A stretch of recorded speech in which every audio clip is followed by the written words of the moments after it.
Nous allons à la rencontre d'une petite fille espiègle qui, depuis sa cabane, dans le jardin de ses parents, nous expose son analyse sur cette épidémie avec son regard d'enfant.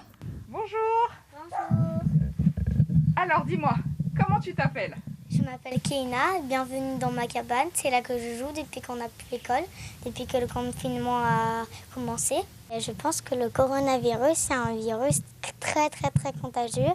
Puis s'il a une personne qui l'a, il pourra contaminer 3, que les 3 là vont contaminer encore 3. J'ai su que comme je reste chez moi, il y aura moins de risques que ça peut se propager sur moi.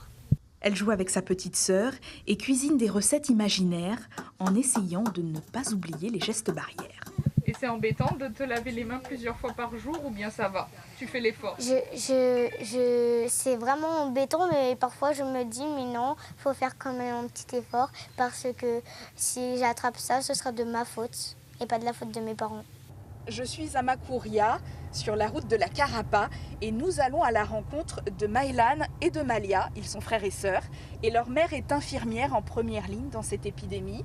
Ils résident chez leur marraine, car elle a fait le choix, durant ce confinement, de les protéger. Je suis triste parce que ma maman, je la vois pas tout le temps, et des fois elle est très fatiguée.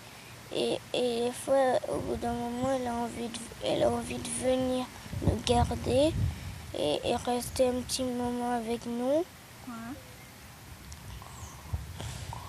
Malia, la petite sœur de Maïlan, est bien plus insouciante et souffre moins de la séparation avec sa mère. Il faut laver les mains combien de fois ? Beaucoup. T'es sûre ?